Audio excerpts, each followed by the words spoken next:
Hej mire que cacheleo, hej mire que Matías, hej mire que Matías, hej mire que cacheleo, hej mire que cacheleo.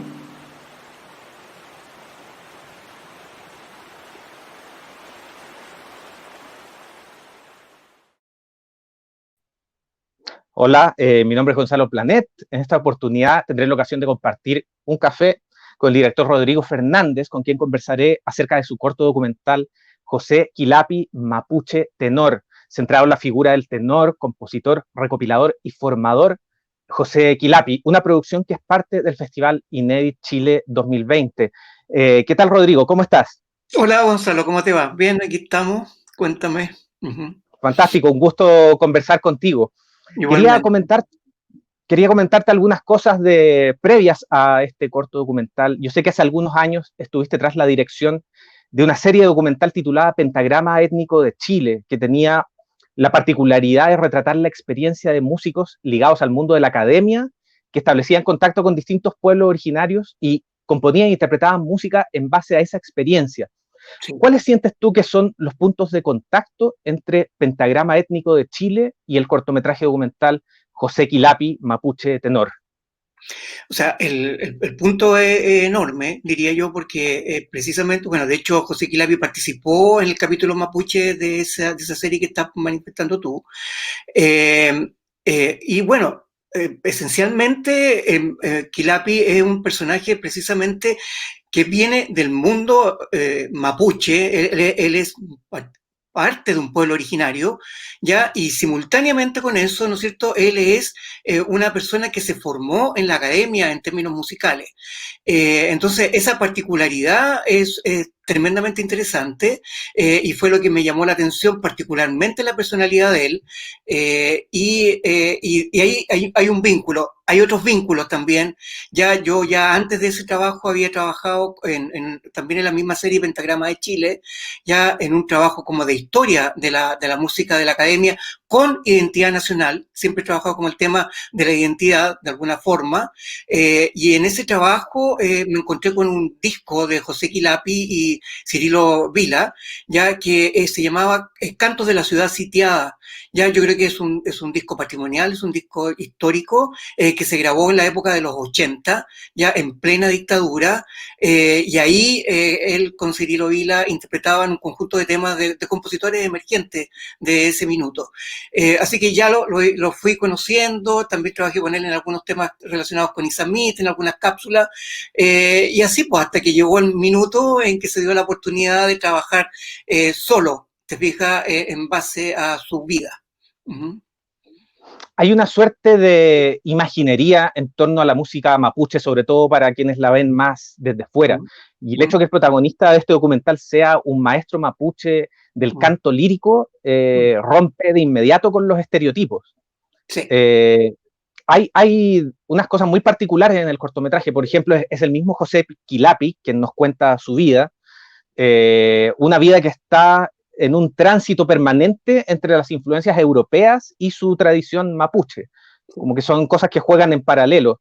Y esto se expresa no solamente en la música, sino también en su espiritualidad, en lo ancestral, en la importancia de la naturaleza. ¿Cómo fue para ti entrar con la cámara a lugares que son considerados para él sagrados, como por ejemplo la Piedra del Águila? Yo me imagino que no es llegar y ponerse a grabar, ¿o no? ¿Hay algo así? O sea, sí, mira, esas primeras imágenes de él son pidiendo permiso. Ya pidiendo permiso a la naturaleza para cantar. Está en Mapudungún, no lo quisimos traducir. Ya no lo quisimos traducir porque sentimos que era parte, ¿no es cierto? El Mapudungún, el idioma, la ancestralidad que hay ahí presente, no la quisimos romper, ya como para trasladarla al castellano, sino que era parte de la naturaleza. Él comienza en ese, hay muchas cosas que están ahí como muy subentendidas en el substrato del documental. Ya él comienza solicitando autorización. Efectivamente, no es tan simple grabar, ¿cómo se llama?, en los espacios de los pueblos originarios. En el caso de este documental fue todo acordado con José Quilapi antes, ya, y en base a su vida conversamos, ¿no es cierto?, cuáles eran los hitos en su vida, y a partir de ahí con él se armó esta estructura. ya este viaje, ¿me entiende? Y este viaje, por lo tanto, fuimos de la mano de él. Él nos fue como abriendo el espacio y nos fue como conduciendo ya en este su mundo. Un mundo que siendo su mundo original, nació, ¿no es cierto?, en un espacio mapuche. También si se fijan en el documental, también era un espacio bastante sincrético, porque una parte de su familia, por su lado materno, ya había un vínculo con una iglesia, con una iglesia católica, ¿ya? Y por ahí partió él, ¿te fijas? Después su mamá, ¿cómo se llama? Después él estaba viajando permanentemente a Santiago, y acá en Santiago su mamá era empleada doméstica y vivía en una casa con una familia alemana. Por lo tanto, el mundo mapuche en realidad estaba como interno, ya sin conciencia, diría yo, en él, ¿ya? Y la conciencia es la toma cuando viaja a Alemania a especializarse.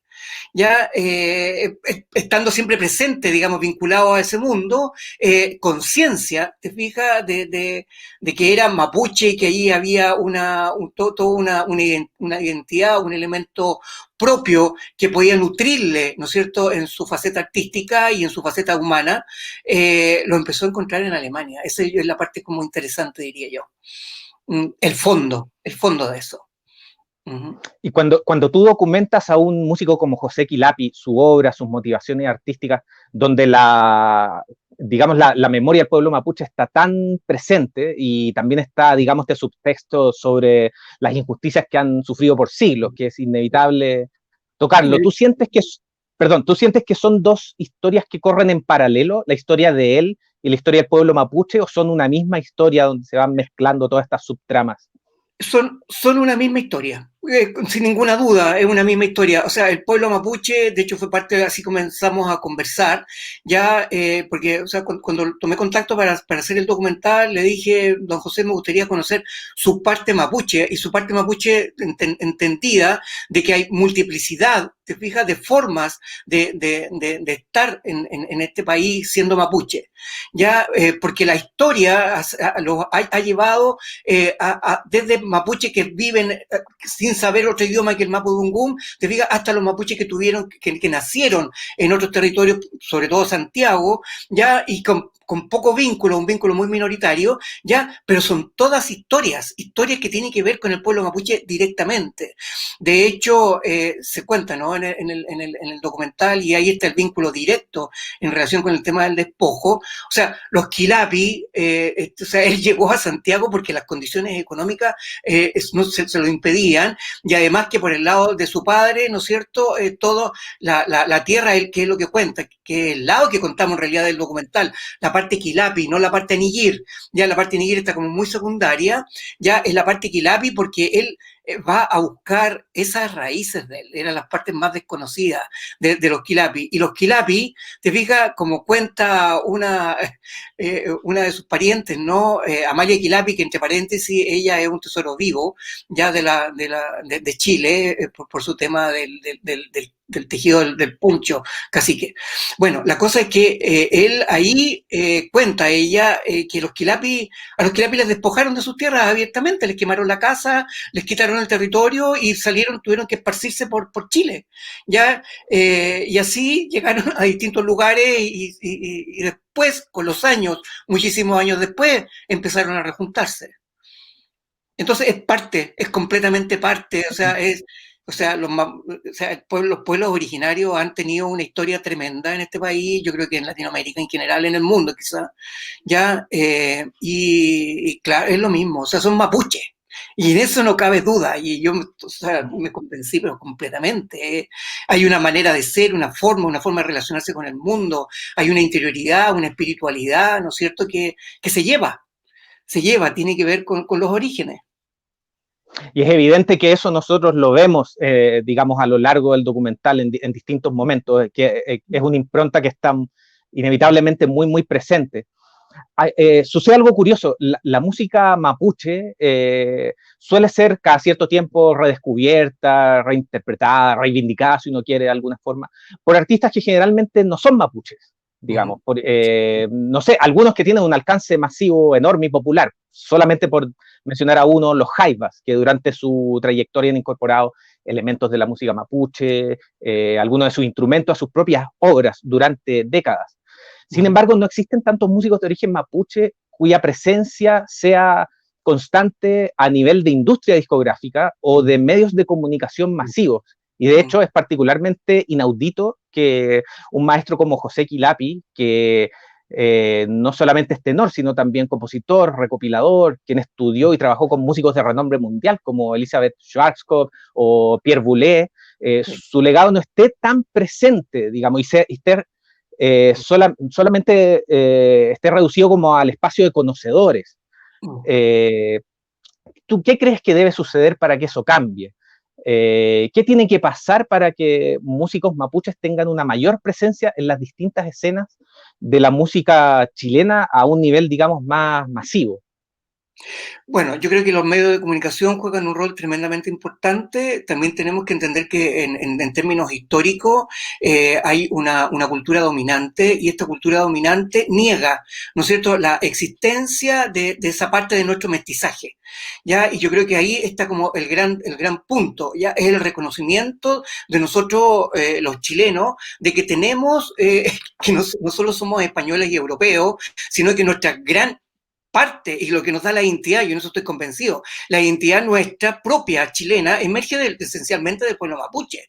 O sea, aquello que nos distingue de los uruguayos, lo que nos distingue de los argentinos, nos distingue, ¿no es cierto?, que sé yo, los colombianos, etcétera, es ese elemento distintivo, único, que no existe en esos otros espacios de la manera como existe acá en Chile. Y eso tiene que ver, ¿no es cierto?, en términos culturales, tiene que ver con el pueblo mapuche, bueno, aparte del tema paisaje, etcétera, pero en términos como de fondo, en relación con nuestra sangre, con nuestro mestizaje, es el pueblo mapuche. Entonces, yo creo que ahí hay un tema de deuda, hay una deuda histórica, una deuda actual, o sea, esta deuda no es pasada, esto está ocurriendo hoy día, ya, y que así como está ocurriendo con el pueblo mapuche, está ocurriendo con todos los pueblos originarios. Ya en ese trabajo que tú hiciste del comienzo, también ahí yo trabajé con un músico que es Licanantay. Ya él es también, él nació ya en los sectores de San Pedro, en los interiores, ya, y él también trabaja, es un músico de la academia, ya, y también, te fijas, es tremendamente desconocido, son otras sus raíces, ya, pero son esas raíces de estos pueblos originarios que las tenemos completamente negadas en este país. Eso como tema de fondo, diría yo. ¿Ya? Ahora, claro, y bueno, y están presentes en nuestra sangre, están presentes en nuestra forma de ser, están presentes, ¿ya? Entonces, yo creo que aquí hay dos elementos. Uno, los temas educacionales, los temas de la cultura dominante que se tiene que abrir, que tenemos que romper esa lógica. Tenemos la posibilidad, ¿no es cierto?, ahora con todo el tema constitucional, ¿no es cierto?, de hacer esos cambios de fondo, porque son cambios de fondo, ya, donde se integre todo esta parte que tenemos negada, ya, que tiene que ver con estas raíces.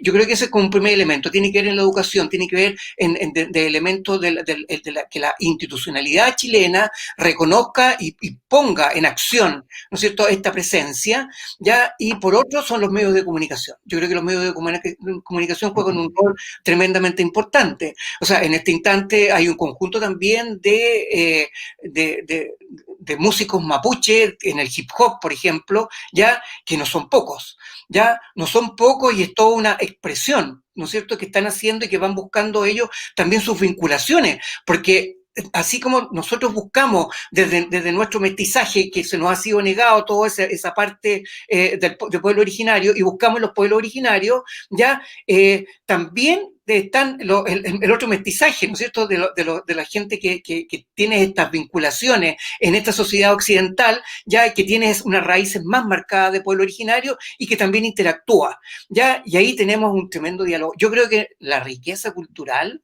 de los pueblos originarios a mí me parece extraordinaria. O sea, en un mundo como el de hoy, en un mundo como el que estamos, consumista, con toda la depredación de la naturaleza, toda esta relación que existe, ¿cuál es la salida en un mundo mundo neoliberal. ¿Ya dónde las encontramos? ¿Cuáles son los modelos que existen para el mundo? Y yo creo que ahí los pueblos originarios tienen un patrimonio ya vigente, que yo creo que tenemos que mirar con mucho cuidado, ya con mucha atención, y entender de que ahí tenemos una vía de salvarnos finalmente de lo que estamos viviendo. Rodrigo, muchísimas gracias por tus reflexiones en torno al documental Josep Quilapi, Mapuche Tenor.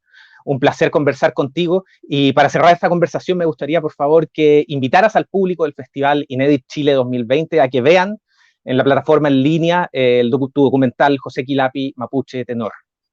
Gracias, Gonzalo. Mira, yo le diría al público que vean, o sea, el trabajo de Mapuche Tenor de José Quilapi es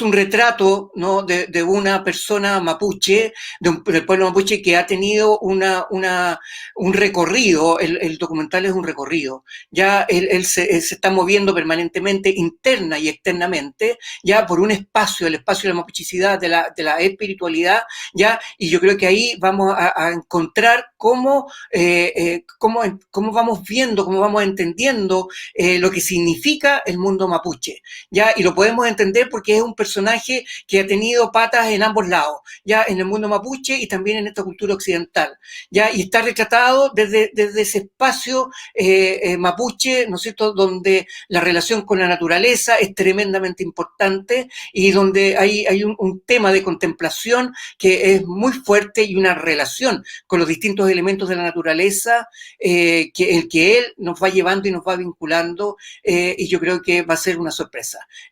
José Quilapi es un personaje extraordinario, como persona es una grandísima persona, y yo creo que ahí se nota. Yo creo que no se debería dejar de ver, ya, independiente de quién lo haya hecho. Ya, yo creo que tiene que ver con nuestra historia y nuestro patrimonio. Muchísimas gracias, Rodrigo. Un placer. Gracias, un placer mío. ¿Estamos? ¿Es este el mejor mundo que te puedo ofrecer? La clave está en cultivar el respeto. Y tal vez esta sea la mejor herencia que te puedo dar. El respeto debe vivir en todo lo que haces, porque solo así cultivarás un mundo mejor, ese que todos queremos. Cuando el respeto se hereda, todos cultivamos un mejor lugar para vivir. Nescafé, la única manera de hacer el mejor café es con respeto.